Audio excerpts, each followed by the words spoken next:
Well into the fourth year of fighting, will halting U.S. weapons supplies to Ukraine bring an end to the war? Some in Washington believe so, but others fear the policy hands Russia a win with dangerous consequences.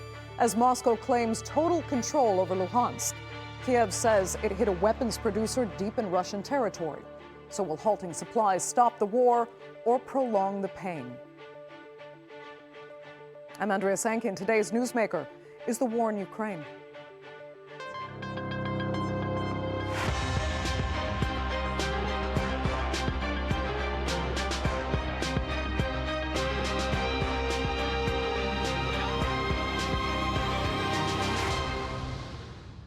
Well, the U.S. may have halted weapons supplies to Ukraine, but Germany is preparing to send hundreds of long-range Nemesis drones to Kiev.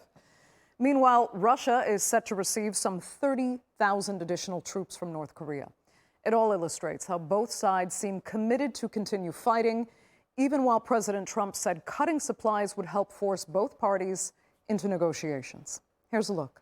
The Pentagon is reviewing its weapons stockpiles, and it looks like bad news for Ukraine. Concerns that supplies might be running low for the US's own purposes mean that some munitions previously promised to Ukraine have been put on hold. Weapons Ukraine relies on to fend off Russia's invasion, now almost 3.5 years since it began. What we've done here at the Department of Defense is create a framework to analyze what munitions we're sending where to help the President and the Secretary of Defense make decisions. And so ultimately, our job here at the Department of Defense is to pursue the President's America First agenda and make sure that we achieve peace through strength throughout the world. News of the weapons hold sparked concerns that Ukraine, which relies heavily on arms from the US, might be left much more vulnerable to ballistic missile attacks from Russia. Currently, at the working levels between Ukraine and the United States, all the details regarding the supply of defense support, in particular the air defense component, are being clarified. One way or another, we must ensure protection for our people. The move comes only a week after Zelensky met President Trump at the NATO sidelines in the Netherlands. Trump had appeared more sympathetic to Kiev after meeting with Zelensky and seemed open to the idea of sending Ukraine more Patriot missiles. However, Russia has welcomed the news, saying that the move will shorten the war. As far as we understand, the reason for this decision was empty depots, a shortage of weapons in storage. In any case, the fewer weapons that are supplied to Ukraine, the closer the end of the special military operation is. In recent weeks, Russia has made large and significant inroads, advancing into Ukraine's east. Russia now occupies about 1/5 of Ukrainian territory.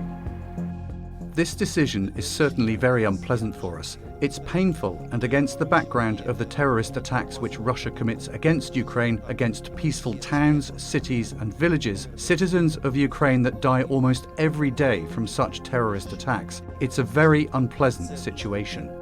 European allies have spent billions in military aid over the last 3.5 years. But Ukraine is especially reliant on the additional tens of billions of dollars worth that the US has sent to them since the war began, as well as precision artillery and missiles. Despite recent surprise victories and innovative attacks Ukraine has staged deep into Russian territory, a reduction of US arms support will hamper Ukrainian self-defense. So how much more vulnerable is Ukraine in light of these recent developments? And how much does Russia have to gain? Well, joining me now to debate where cuts in weapons supplies really leave Ukraine are from Moscow, political analyst Vladimir Sotnikov, from Kiev, Secretary General of NATO and Independent Anti-Corruption Commission, Olena Tregub, and from Amsterdam, defense policy expert at the Warsaw Institute, Benjamin Bardos. Thanks all so much for being with me. So, this is a pause on key weapon supplies, in large part, according to the United States, at least because U.S. stockpiles are too low. Benjamin, I'll start with you. Is that the reason, or is it more because this administration said from the beginning, it is not our war? I mean, dwindling stockpiles is definitely a part of the reason why. Significant amount of munitions have been given to Ukraine in their support against their fight against Russia, and a large proportion of that were air-to-air weapons. Now, these are highly sought after munitions, especially given the rise in global tensions. So these munitions are sought after by Central Command and Indo-Pacific Command. So I definitely think that this is in large part due to the fact that stockpiles are in danger for any scenario that they give credibility to. And this is supported by what Elbridge Colby said in yesterday, supporting the idea that Patriot munitions deliveries towards Ukraine need to be halted to reassure American supply of munitions. Okay, what do you So I make of, would think, yeah, what do you make of those who point out, though, that, the weapons supplies to Israel keep on coming, no questions, and that funding, but when it comes to Ukraine, which some see as more in U.S. interest to defend, at least via NATO interest in the European Union allies, that is being cut? well, I think in large part it has to do with the fact that there are American forces deployed in the Middle East. So while yes, deliveries to Israel continue, Israel in the picture of Central Command's defense of American assets and interests isn't a separable entity in the calculus in Central Command. Meanwhile, in Ukraine, this is where the influence of this administration's position comes in. They have heavily emphasized the need for Europe to take responsibility to a greater degree for supporting Ukraine. Now, the immediate ramifications of this are discussable, but as of why the decision has come to be the way it is, I think that's the reason why. Okay, we'll look at some of those ramifications in a minute. But Olena, Germany is now sending hundreds of these Nemesis drones. Does that give you any comfort? Does that mitigate the loss of, Patriot missiles and F-16s at all? Or is the U.S. cut in military aid too crucial for Ukraine to really lose? Well, it is critical for Ukraine to receive PAC-3 missiles. These are interceptor missiles for Patriot systems. This is basically the only way for us to intercept ballistic missiles, which are regularly being sent to destroy our cities, kill our civilians. And this is what worries us a lot. And this is the question that was raised during NATO summit with Donald Trump. Not only President Zelensky during his meeting was asking whether actually America can sell those interceptors to us, but also Europeans were trying to negotiate with the Americans about it because Europeans cannot essentially provide it for Ukraine. And this is why I think now our government will try to talk to the US to understand their position, because I want to remind you that these interceptor missiles for Patriot, as well as 155 caliber ammunition, which is now being stopped, those were from Biden package. Those were weapons that were supposed to be delivered to us according to the bill agreed by the Congress. And Donald Trump didn't even agree not only on any new package, but he also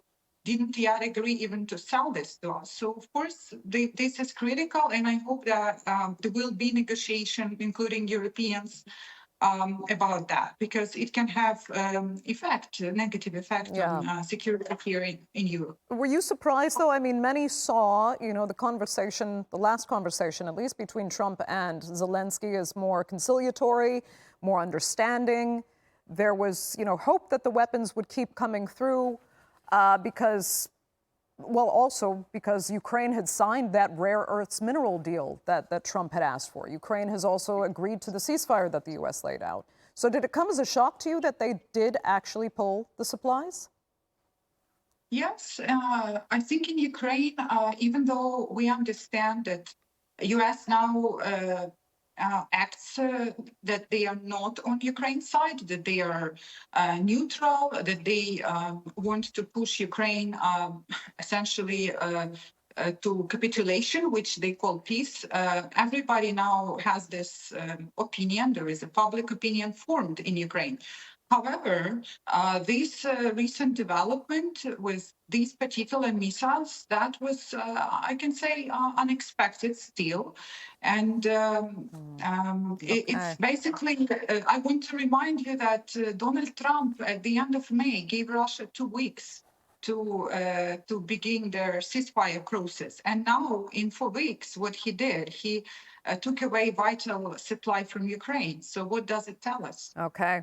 Well, let me turn to Moscow and ask Vladimir, if you think all of this, these cuts in defense supplies especially, how much easier does it make Russia's special military operation in Ukraine now? Good afternoon, and thank you very much for inviting me to your program. Yeah, in a sense, you are right. It makes easy for Russia to continue special military operation in Ukraine and to fulfill all the tasks which were set by President Putin about eliminating preconditions on behalf of Ukraine, why this special operation has started. I would remind you. So I think that if you read the news, the Kremlin has welcomed the decision, this, as I understand, unexpected decision to everybody of American administration to stop supplies, all the weapons and all the weaponry to Ukraine. So I think that reflectively, I think this decision, despite it will make easier for Russia to continue special military operation, but the cost of war will continue. I mean that the thing is that probably it's high time if the American administration started from this decision, and as my colleague from Ukraine said, he gave Russia 2 weeks for ceasefire. So I think probably this is the high time to start negotiating some kind of a deal. I think Russia is actually ready for that, and it was said several times by our president. Okay. Yeah, I'm seeing some disagreement from Olena there. Do you really believe that Russia is ready for negotiations? Because many are arguing that now Russia will feel it absolutely has the upper hand. It doesn't have to go into negotiations. It can continue militarily and get everything it wants. Absolutely. Their attacks on civilians, the death here intensified 2 times after Trump started his peace process. So Russia is pumping even today.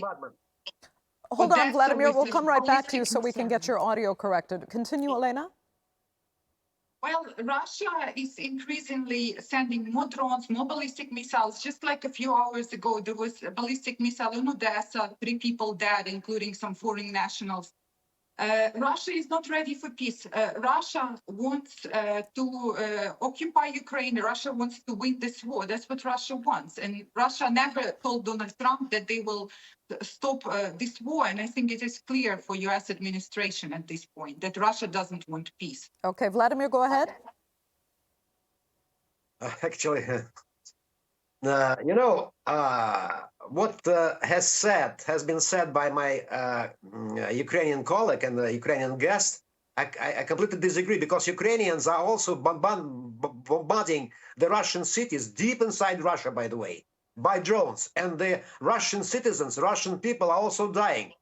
And it seems to me, as a political analyst, that Ukraine and Ukrainian leadership doesn't want at all to make a peace deal. It wants to continue this war till the end. What end? I don't know. I cannot say what Ukrainians are thinking and what they have in their mind. Yeah, except that we attack military targets, only military targets, and Russia attack hospitals, residential buildings, schools. That's the difference. It's not military target. It's. I have a sister in Belgorod, which is close to Ukrainian border, and she said to me just a week ago that there was bombardment of and shelling of peaceful residential houses. How call it? This is military targets. The fog This of is war. the border between Russia and Ukraine, and the border areas between Russia and Ukraine, they are being all destroyed in Ukraine. So your sister lives at the border between two countries which are at war, and you understand. It's difficult to get clear reports about what has genuinely been targeted, what's been hit, what damage has been done. But that aside, let me ask Benjamin here, because we had Ukrainian President Zelensky warning that Russia will attack another NATO, or a NATO member, rather, within 5 years. Where does that leave the United States in cutting these supplies? I mean, do they think it's fear-mongering? Or will the U.S. and Europe, to that end, regret not fighting harder with Ukraine now?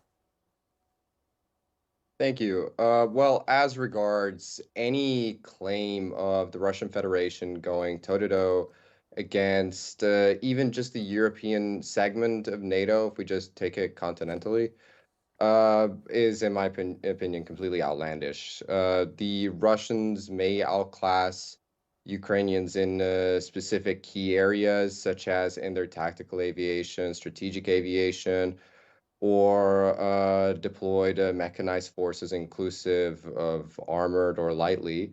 Fair, but when combined with the level of integration that we possess in the West, especially in our air, and effectiveness of our combined arms warfare, in addition with stealth as demonstrated in Iran, I don't see any credible threat in that. But just to chime to the main part of what you asked,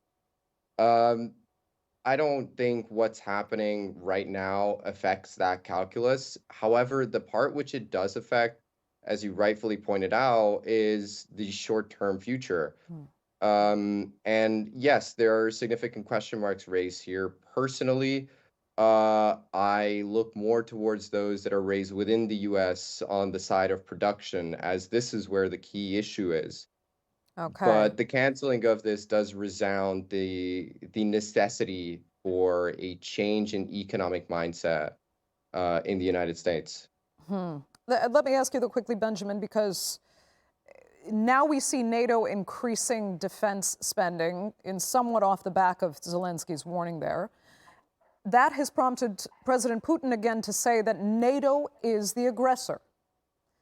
And the irony is that Trump demanded that increase in NATO funding that prompted Putin to say that, all while cutting assistance to Ukraine. Yes, I will give you that what the current president's trajectory is, I don't exactly understand, and I wouldn't endeavor to either. I entrust his vision towards that. But as what regards currently what's happened with this, I mean, it makes sense. Not the Ukrainian part of withdrawing our aid, but rather when placed into context of building up a stockpile, building up the European stockpile, is because the way I look at it, it's great. The majority of the money that's going to be now newly invested into European militaries, it's not immediately going to go into procurement. So first, the military industrial base needs to be refurbished. And that's where I see the opportunity for this. If both in terms of the Europeans investing and both in terms of the United States keeping stockpile, developing stockpile, even in addition as concerns Ukraine, if the United States can bolster the PAC-3 MSC variant of the Patriot missile ammunition family, then we could be the benchmark for an affordable cost in anti-ballistic defense. But that's not where we're at right now, and that's what we should be looking at, as the issue is principally an economic one. But I understand the immediate ramifications of it, and they are very significant. Right, they are significant. And in the meantime, I'll have to ask Vladimir first. I mean, should NATO nations be in fear now because of Zelensky's warning that Russia will attack a NATO member within 5 years? We know that President Macron very recently spoke to President Putin, worried about NATO's positioning with Russia here.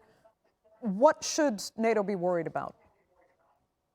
I think that the NATO shouldn't be worried about at all about Russian desire to attack to attack NATO. You know, this is just just some NATO leaders have in their mind that Russia is an aggressive country and will go further, will go to Europe, will go to Lithuania. This is rubbish, completely rubbish, you know, and I think that as soon as the European leaders will understand that Russia won't go to Europe, won't conquer Europe, the chances for restoring relations with Moscow of the European leaders, not only Macron, but the British Prime Minister Starmer, German Chancellor Merz, will be rising. Okay. Olena, go ahead. I saw you had a comment. Yeah, I just want to say that when I hear our American speaker and our Russian speaker saying that Russia is not going to invade, it brings me back into 2022 when both, Russians and also some foreigners, some Europeans were saying, no way, Russia is not going to invade. Americans were actually. So why would Russia stop? If Russia already started a big war on the European continent, why wouldn't Russia use Belarus and Ukraine as a base to further attack Europe? Why does Russian TV on a daily basis on talk shows discuss how they are going to invade Europe for many years? Why are they doing that? I just wonder. They were doing exactly the same before invasion of Ukraine. Do you think, Benjamin, I'll come back to you quickly, that Olena is correct in her analysis, at least from the Ukrainian perspective, that there should be recognition of a pattern, especially now we see Ukrainians saying the U.S. should have seen and Europe should have seen what happened in Georgia as enough of an example to recognize Russian aggression and stop it before it goes any further? Absolutely. I mean no or not recognizing the trend that has developed recently or over the past 20 years or since the dissolution of the Soviet Union in the track record of Russian foreign policy. It has been incredibly detrimental and very complicating in terms of the post-Cold War rules-based international order. It has posed significant challenges thereof.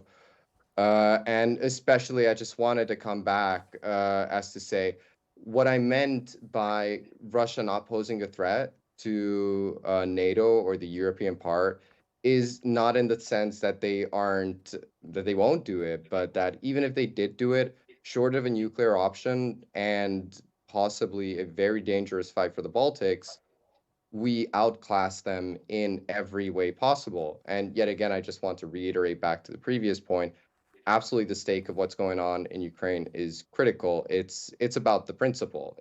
And of course, beyond the people and everything. Okay. But yeah, I just wanted to highlight that. Yeah. I mean, Vladimir, if the U.S. thinks that, they outclass Russia's military and that they could easily overpower that kind of aggression, I guess, would you agree that that is a deterrent in any sense to Russia? And some would point out that's why Russia actually has to go to North Korea, for example, now sending another 30,000 troops or so to boost Russia's ranks because they're struggling with their military strength right now. If I understand you correctly, you mean what will be the threat from NATO countries? So what from the US? Because you were saying that Russia will go to North Korea to pick up, as you said, 30,000 Korean soldiers. So please clarify. No, that people are trying to point out, those that don't believe Russia has the strength to fight, if they were to dare invade another NATO country, for example, in particular, that the proof is that they've already had to go to North Korea just to boost their ranks in soldiers in their fighting in Ukraine. You don't agree? No, I am not. I completely disagree. And honestly speaking, I'm very much surprised that in your program you have such an anti-Russian feeling from Ukrainian guest and from my colleague from Amsterdam. I think that is completely exaggerated. Again, I'm just telling you, Russia has no desire to invade any European country. And I think that should be clear from the very beginning. Okay, but then, Olena, why? I just wonder why we have anti-Russian feeling. If I attend funeral of my friends every day and I can be killed any minute in a peaceful city, I have no clue why I feel so anti-Russian. My classmates are also dying during these bombardments from Ukrainian side. Yeah, well, you started the war against peaceful country without any reason, because you want to restore Soviet Union, and I wonder why people don't like that and why they consider Russia aggressive country, which is a threat to Russia doesn't want and didn't want to restore Soviet Union. Soviet Union has gone forever. That is impossible, and that was impossible. Please understand that. Vladimir, I have to say I'm slightly surprised with your tone, because we have had other Russian analysts that, I'll use the word belligerent, they have appeared more on the aggressive side of what Russia's intentions are, at least in the sense that they're warning if NATO continues to provoke Russia, there will be consequences. It's good to hear you say, and I hope you are right, that Russia has absolutely no intent to go any further than what is special operation is what they considered special military operation Ukraine. No intent. Okay. No, completely no intent. Vladimir, then that will be the final word for this edition of the Newsmakers. I'd really like to thank all three of my panelists so much for being with us, our viewers for joining us as well. Remember, you can follow us on social media, and do be sure to subscribe to our YouTube channel. I'm Andrea Sankey. We'll see you next time.